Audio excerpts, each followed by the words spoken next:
Ah, Pai, eu te dou graças no nome de Jesus. E se você crer comigo, diga amém. Glória a Deus. Amém. Glória a Deus. Graça e paz, querido. Boa noite. Amém. Você está animado com a palavra de Deus? Se anime mais. Se anime mais, querido. Se anime mais. Amém. Nós adoramos um Deus que está vivo. Nós cantamos aqui. Amém. Alguém que venceu a morte.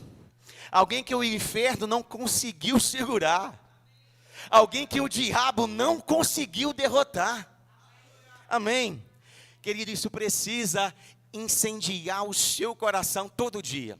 Eu continuo apaixonado por Jesus. Porque quanto mais eu conheço Ele, quanto mais eu penso nele, quanto mais eu vejo o que Ele fez, quanto mais consciência eu tenho daquilo que Ele fez por mim. Amém? Mais eu fico empolgado, mais eu tenho desejo de conhecê-lo, mais eu quero adorá-lo, mais eu quero servi-lo. Essa é a reação, querido, da revelação da verdade. Quanto mais revelação da verdade você tem no seu coração, aumenta o nível de qualidade da sua resposta a Deus. Sabe, uma resposta ruim significa pouca revelação da verdade. Uma vida religiosa é pouca revelação da verdade. Uma vida fria é pouca revelação da verdade. Uma vida superficial no Evangelho é pouca revelação da verdade. Porque o Evangelho é o poder de Deus.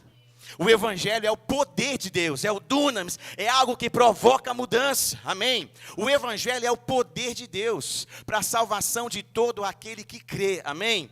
Por isso, quanto mais revelação você tem, querido, mais o seu comportamento é alterado, mais o nível da sua resposta aumenta a esse Deus Todo-Poderoso. Aleluia! Nós vamos hoje celebrar a ceia, amém?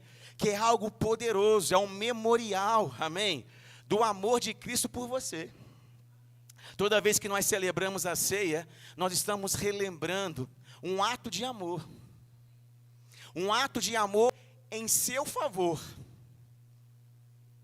Mesmo você não merecendo. Mesmo quando você ainda era pecador. Mesmo quando você era inimigo de Deus. Porque essa era a sua condição antes de nascer de novo. De inimigo, você passou para filho. De inimigo de Deus, você passou para filho de Deus. Por causa do Evangelho. Por causa do poder de Deus, que é o Evangelho, que alcançou o seu coração, amém? Que gerou arrependimento no seu coração, que gerou fé no seu coração, que fez você dar uma resposta ao sacrifício de Jesus, uma resposta de fé, e também uma resposta de amor, aleluia. Por isso que a cruz, ela é um símbolo do amor de Deus pelo mundo, amém? Ela é um símbolo do amor de Deus para todo mundo, porque a Bíblia diz que Deus amou o mundo, amém? Por isso eu quero que você abra a sua Bíblia, lá em João 3,16, amém? Aleluia, vamos ler lá, Evangelho de João, capítulo 3, quero ler com você do versículo 16 até o versículo 18. A ceia, querida, é um memorial do sacrifício de Jesus. Um preço foi pago, um sangue foi derramado, alguém foi morto, alguém se sacrificou, amém? Por mim e por você. Isso só foi possível porque havia amor envolvido. Diga comigo, sacrifício só é possível quando há amor envolvido. Deus amou o mundo. Por isso, Ele fez alguma coisa pelos homens. Amém? Olha o que diz aí, o Evangelho de João, capítulo 3, versículo 16. Porque Deus amou o mundo de tal maneira, que deu o seu Filho unigênito, para que todo o que nele crê não pereça, mas tenha a vida eterna. Porque Deus enviou o seu Filho ao mundo, não para que condenasse o mundo, mas para que o mundo fosse salvo por ele. Quem nele crê não é condenado, Mas o que não crê, já está condenado, porque não crê no nome do unigênito Filho de Deus. É interessante como o amor e a fé sempre vão caminhar lado a lado. Deus amou o mundo e a resposta que ele esperava do homem era uma resposta de fé. Porque nós acabamos de ler que Deus amou o mundo de tal maneira que entregou o seu próprio filho, que deu o seu próprio filho, que sacrificou o seu próprio filho na cruz para nos salvar. E o texto diz que aquele que crê, ele não é condenado. A salvação, querido, ela só acontece por meio da fé em Jesus Cristo. Não existe outra maneira de você alcançar o céu. Não existe outra maneira de você não ser condenado. Não existe outro caminho a não ser da fé em Jesus Cristo para que você possa alcançar a salvação ou a vida eterna. Amém? Por isso que o justo sempre vai viver pela fé. E por isso que Deus se agrada de uma vida de fé. Por isso que sem fé, então, é impossível agradar a Deus. Porque Deus escolheu a fé para conectar o homem a si mesmo. E Jesus é a palavra que se fez carne, para que fé pudesse chegar no seu coração. Porque a fé vem pelo ouvir e ouvir a palavra de Deus. A fé vem pelo ouvir e ouvir a palavra, mas a palavra é Jesus. Amém? Jesus é a palavra viva que se manifestou na terra para que os homens pudessem crer no amor de Deus. No mundo as pessoas não acreditam que Deus ama. Elas têm dúvidas a respeito do amor de Deus, porque elas olham para o mundo e não conseguem entender o que está acontecendo. Mas Jesus é a prova viva, amém? Que Deus realmente ama esse mundo, que ama as pessoas, porque Ele foi sacrificado no meu e no seu lugar. Como eu disse, Deus amou o mundo, por isso Ele fez alguma coisa pelos homens. Sabe, quem ama, faz alguma coisa. Né? Quem ama, tem uma reação. Quem ama não fica indiferente. Quem ama não fica omisso. Quem ama não se cala. Quem ama não fica aleatório no que não. Ele se posiciona. Ele abre a boca. Ele tem uma atitude. Ele faz alguma coisa, porque existe algo dentro dele, impulsionando ele, incomodando ele, para que ele possa manifestar o amor. Amém? Deus amou o mundo, não apenas de palavras. Por isso ele fez alguma coisa pelos homens. Aleluia. Jesus, ele não veio para condenar as pessoas. Jesus não está aqui, querido, para trazer condenação para o pecador. Jesus não está aqui para condenar as pessoas ao inferno. Jesus não está aqui para condenar o mundo à destruição. Embora o inferno exista, embora a destruição da terra um dia acontecerá. Amém? Mas Jesus não veio para trazer condenação. Jesus não veio para trazer destruição. Ele não veio anunciar a morte. Amém? Jesus veio anunciar a vida, porque sempre que Deus decide manifestar um juízo, antes do juízo, Ele envia a salvação. Antes do juízo, Ele envia a provisão. Antes do juízo, Ele envia uma saída. Ele aponta um caminho de saída. Por quê? Porque Deus é bom. Porque Deus é o amor. Porque Deus não tem prazer na destruição da sua própria criação. Por isso Ele enviou Jesus antes do juízo sobre o pecado. Para quê? Para que o mundo tivesse a oportunidade de crer e de ser salvo. Amém? Jesus, ele não veio não para condenar. Jesus veio para salvar as pessoas. Amém? Na verdade, as pessoas já estavam condenadas. Quando Jesus chega na terra, a humanidade já está condenada. Condenada por quem? Pelos seus próprios pecados. A humanidade sem Cristo, ela está totalmente condenada. Não porque Deus é mau, não porque Deus deseja a morte daquelas pessoas, mas por causa da escolha que aquelas pessoas fizeram. A escolha pelo pecado é que trouxe condenação para as pessoas. Então, quando Jesus chega na terra, ele traz salvação para pessoas que estavam condenadas por causa dos seus próprios pecados. Romanos capítulo 5, versículo 8 diz o seguinte: mas Deus prova o seu próprio amor para conosco, pelo fato de Cristo ter morrido por nós, quando ainda éramos pecadores. Deus, ele resolveu não apenas amar o ser humano da boca para fora, porque Deus é amor, e Deus é o exemplo de como você e eu devemos praticar o amor. Quando Deus anuncia que amou o mundo, ele prova que ama o mundo, enviando o seu filho, que na época era unigênito, amém? O único que tinha sido gerado ainda nele, para morrer na cruz no nosso lugar, quando nós ainda éramos pecadores, quando nós ainda éramos inimigos de Deus, quando talvez você ainda estava envolvido com coisas erradas, adorando deuses falsos, invocando talvez até demônios. Mesmo nessa condição, Deus estava te amando, e por isso ele enviou Jesus, enquanto eu e você éramos pecadores, porque ele realmente nos ama. Quem ama, como eu disse, não fica indiferente, mas faz alguma coisa. Quem ama não busca apenas os seus próprios interesses. Quem ama sempre oferece uma saída e não apenas condenação.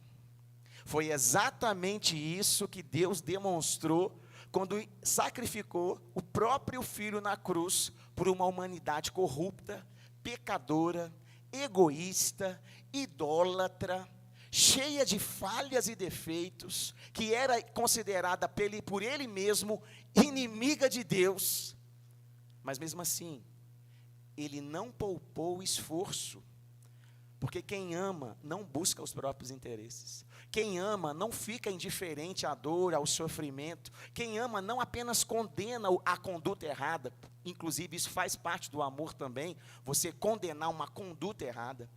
Mas quem ama aponta um caminho de saída. Quem ama mostra uma solução. Quem ama aponta um caminho para aquela pessoa sair daquela posição e ela tenha realmente uma mudança e uma nova vida. Aleluia. Você está andando em amor, querido? Vou te fazer uma pergunta então. Vou beber água para você pensar. Você está andando em amor?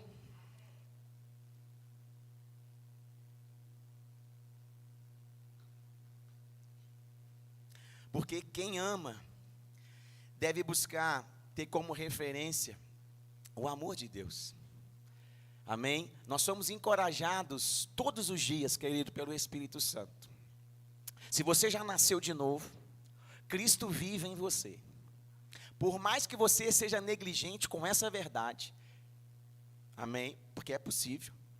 É possível você ser cristão, nascido de novo, o Espírito Santo habitar dentro de você e ainda assim você não dá ouvido para ele. É possível você ser negligente com a presença de Deus na sua vida. É possível você ser negligente com as instruções do Espírito Santo no seu espírito. Porque muitas vezes você está ocupado, você está desconectado, você não tem uma vida de intimidade e relacionamento com ele. Você não medita na palavra, talvez você não ora, talvez você não busca estar ouvindo, estar sensível a Deus. E embora o Espírito Santo habite em você, você muitas vezes não está atento ao que ele está comunicando a você. E que no nome de Jesus, você mude essa realidade. Porque a Bíblia diz que o amor de Deus, ele é derramado no nosso coração pelo Espírito Santo. Existe uma capacidade divina dentro de nós, para que a gente consiga realmente andar em amor com todo mundo. E isso não depende de quem a pessoa é. Porque você não era gente boa, e mesmo assim Deus te amou. Amém? Porque você não era tão maravilhoso igual é hoje, e mesmo assim Deus estava lá te amando. Por quê? Porque Ele é o amor. Mas essa natureza divina, ela foi transferida para mim e para você quando nós nascemos de novo. Hoje nós somos uma nova criação. O nosso espírito, agora ele foi recriado. Nós carregamos a essência de Deus dentro de nós. E Deus é amor. Deus não tem amor. Deus é o próprio amor.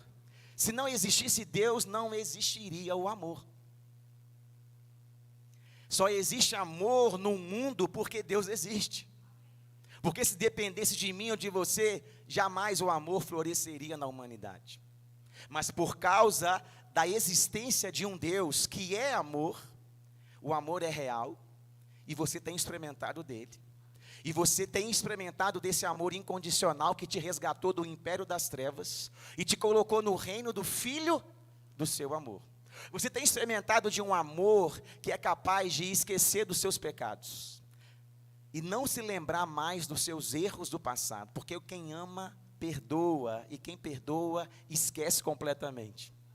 Você tem experimentado da revelação desse amor todo-poderoso que lança fora o medo. Lança fora o medo do futuro, o medo do amanhã, o medo do que vai acontecer na eternidade. Ou seja, porque quando você tem a revelação desse amor, você se sente guardado, protegido e seguro. Ansiedade vai embora, porque o amor, a revelação desse amor te traz segurança, te traz entendimento, convicção, e as suas emoções, elas ficam equilibradas. Querido, nós temos emoções, mas não vivemos por elas, amém? As emoções fazem parte, os sentimentos fazem parte da natureza humana, foi o próprio Deus que colocou em você. O problema é que o pecado bagunçou esse equilíbrio entre corpo, alma e espírito. E agora o ser humano ficou escravo das emoções e dos sentimentos. E ele não consegue mais discernir, muitas vezes, as instruções do Espírito Santo dentro dele. E não consegue perceber o quanto Deus o ama e o quanto ele é amado por Deus. Por isso que você precisa buscar ter um relacionamento com ele de verdade. A igreja, ela não vai substituir Deus na sua vida. A igreja não vai substituir a presença do Espírito Santo na sua vida.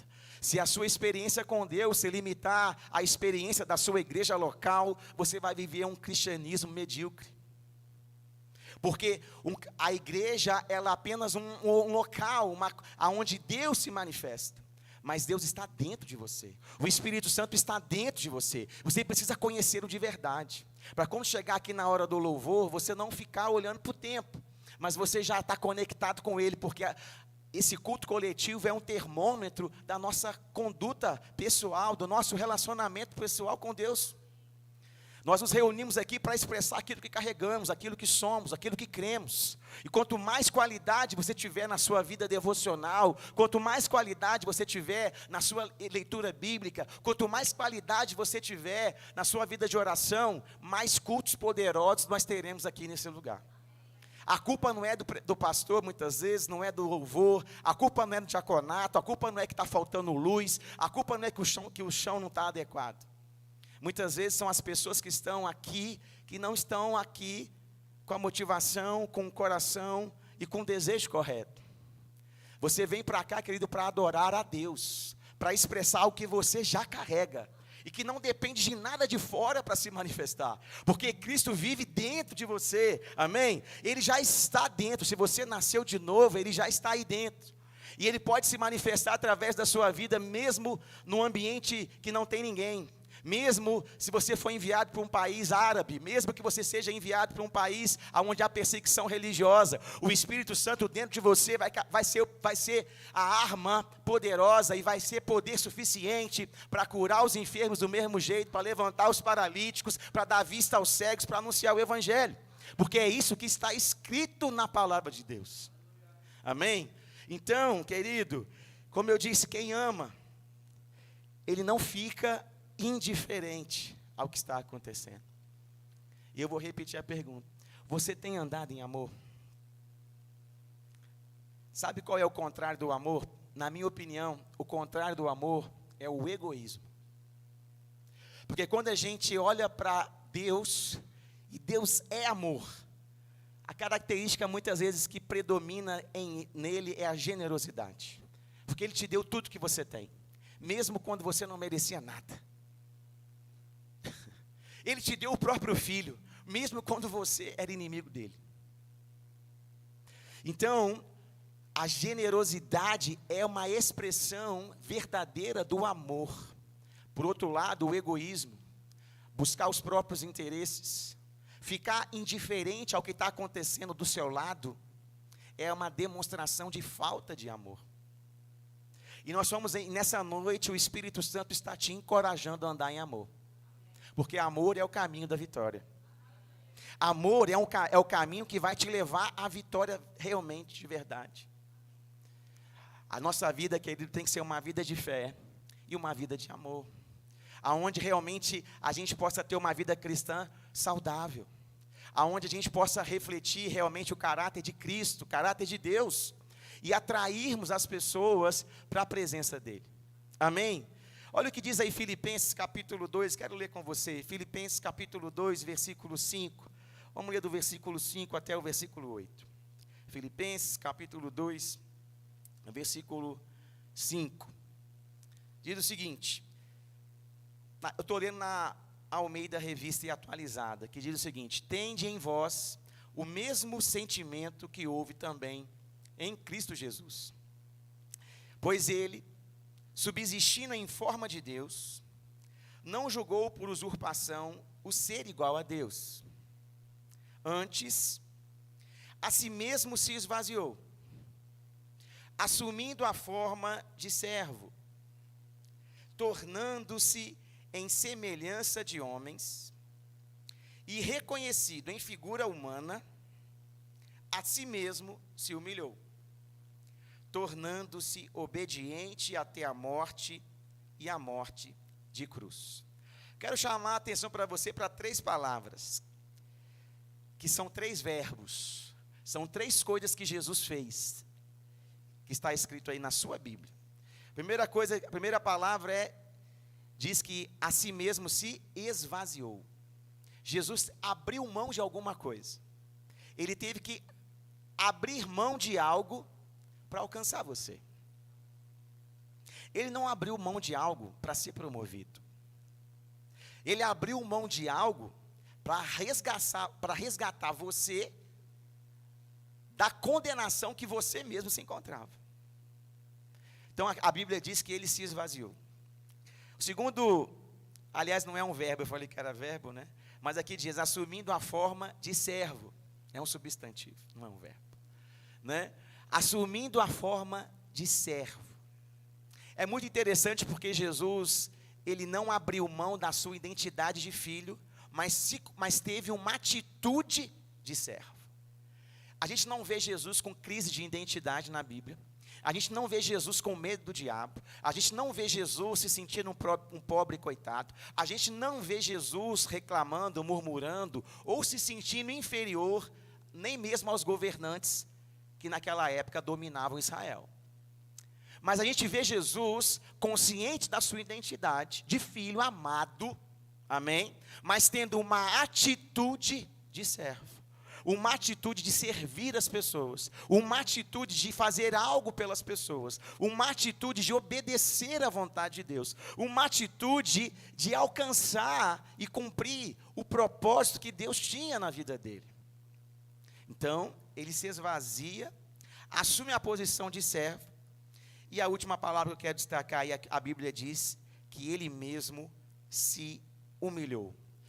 Querido, o apóstolo Guto diz algo que é bem interessante, né? Que ele diz que humildade não é pensar menos de si próprio, mas é pensar menos em si próprio.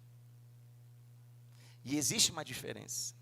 Muitas vezes a gente acha que humildade é você diminuir a sua identidade, você se rebaixar para outras pessoas, pensar menos sobre si.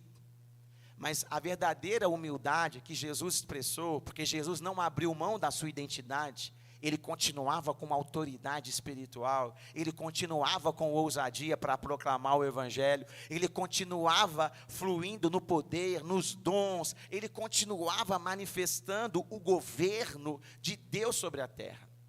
Mas ele resolveu pensar menos em si próprio, a ponto de ter aberto mão de algo poderoso que ele tinha no céu. Como eu disse, Jesus, mesmo sendo filho, assumiu uma atitude de servo. E essa palavra servo aí, a palavra no grego é doulos, que significa alguma das, no Strong, né, diz o seguinte, a tradução dela: alguém que se rende à vontade do outro, alguém dedicado ao próximo, mesmo em detrimento dos próprios interesses.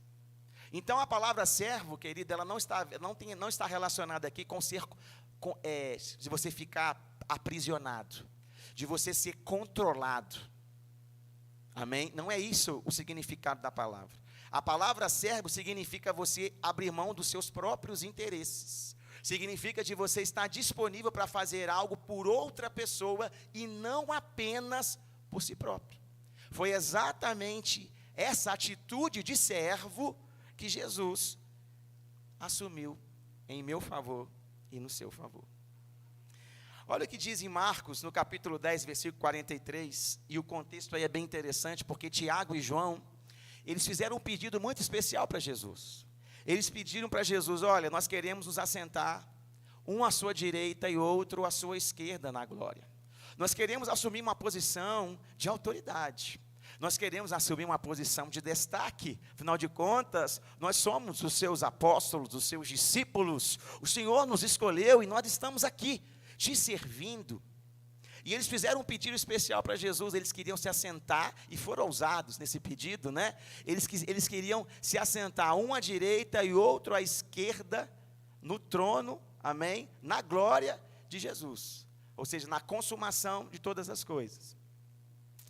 E aí o versículo 43, Jesus começa a conversar com eles, começa a orientá-los, e no versículo 43, olha o que Jesus diz: mas entre vocês não é assim, pelo contrário, quem quiser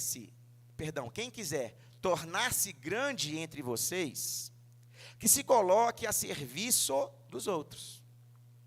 E quem quiser ser o primeiro entre vocês, que seja servo de todos. Pois o próprio Filho do Homem não veio para ser servido, mas para servir e dar a sua vida em resgate de muitos. Jesus inverteu a lógica que existia na época, porque a lógica na época era a seguinte: o menor serve o maior. Os governantes dominam os mais fracos, e os mais fracos devem servir os poderosos. Aí Jesus inverte a lógica de governo daquela época, porque Jesus era o Todo-Poderoso, mas Jesus resolve lavar os pés dos discípulos. Jesus resolve servir as pessoas, e não governar e controlar a vida das pessoas, mesmo sendo o Filho de Deus. Então, ele diz: olha, vocês querem, né, assumir posições de autoridade no meu reino? Então vocês precisam aprender comigo. Vocês precisam aprender com o meu exemplo. Vocês precisam entender que o maior no reino de Deus é aquele que serve. É aquele que está disponível a servir os outros. É aquele que não busca a glória para si próprio. É aquele que não está buscando as posições apenas pelo destaque que elas vão te dar, mas que está realmente disponível para servir as pessoas e se colocar em favor dos outros. Jesus fez isso por mim e por você. Jesus entregou a sua própria vida para que você pudesse servir as pessoas. Querido, igreja é um local de servir as pessoas. Um dos valores do Ministério Verbo da Vida é coração para servir. E não é mão para servir, não é pé para servir. Porque nós não precisamos de funcionários na igreja. Nós precisamos de cristãos. Porque é um coração para servir. Não são mãos para servir. O desejo de Deus é que eu e você, cheios da revelação desse amor, possamos desejar servir a Deus, servindo outras pessoas. Porque quanto mais revelação você tem do amor de Deus, mais livre do egoísmo você fica. E quanto menos revelação você tem do amor de Deus, mais preso ao egoísmo você permanece. O evangelho, querido, é uma atitude de amor em favor das pessoas e não em favor de nós mesmos. Jesus deixou isso bem claro quando foi dar o seu exemplo. E aqui ele vai, confrontar Tiago e João com esse pedido inusitado que é feito. Como eu disse, querido, o nosso ministério, um dos valores dele é um coração para servir. E um coração para servir é fruto da revelação que nós temos do amor de Deus. Você tem um coração para servir? Você tem entendido o propósito para o qual você ainda não foi arrebatado? Porque o fato de você ainda estar na terra, querido, é porque Deus deseja fazer algo na terra. Por isso você ainda não está no céu. E se você ainda não está lá, é porque você faz parte desse plano. É porque você faz parte do plano que Deus tem para 2024 em Juiz de Fora, no reino de Deus. Por isso você não foi para a glória ainda. Por isso você precisa se posicionar diante da vontade de Deus e deixar que o Espírito Santo constranja, convença e te guie por toda a verdade. E você passe a praticar o Evangelho e não apenas crer no Evangelho. Porque você pode crer no Evangelho e a salvação individual e você já está indo para a glória. Mas a vontade de Deus é que você pratique o Evangelho enquanto você está na terra. Porque mais pessoas precisam também conhecer esse Evangelho através da sua vida, através do seu amor, através do seu serviço, através do seu interesse genuíno em servir o próximo, em fazer algo pela vida de outras pessoas. É por isso que nós estamos aqui, querido. O céu, a glória, é melhor do que estar aqui. Mas por que ainda estamos aqui então, pastor? Vamos orar para que Deus nos leve. Tem muita gente querendo que Jesus volte rápido, porque não entende o propósito da sua vida, está perdido aqui, e acha que a vida dele não tem propósito. Você precisa ter a revelação do quanto você é amado por Deus, para que você possa dar uma resposta de qualidade a esse Deus que te ama. Existe um propósito na sua vida que precisa se cumprir. Existe algo que você carrega que eu não carrego. Você tem ferramentas espirituais que eu não tenho. Você tem habilidades naturais que eu não tenho. E Deus quer usar essas habilidades e essas ferramentas para alcançar outras pessoas. Por isso você é convidado a estar congregando numa igreja, servindo nessa igreja, para alcançar a vida de mais pessoas através de atitudes de amor. Coração para servir é quando o Espírito Santo realmente que habita em nós, nos dá entendimento e revelação do amor de Deus. E a nossa resposta a esse amor é um coração para servir as pessoas. Em 2022 eu estive em Campina Grande. E de todas as coisas maravilhosas que eu experimentei lá, uma das coisas que mais marcaram a minha vida foi perceber o coração para servir das pessoas, da diretoria, dos líderes e das pessoas que estavam lá. Um coração disponível. A gente percebia nas falas, percebia nas entrelinhas, percebia nos comportamentos, um interesse genuíno em fazer algo em favor do outro, em fazer algo por alguém, em fazer algo, a não ficar indiferente ao que estava acontecendo, porque quem ama não fica indiferente. Quem ama não se cala. Quem ama não busca os próprios interesses. Quem ama não vive só para si próprio. Quem ama faz alguma coisa em favor de outras pessoas.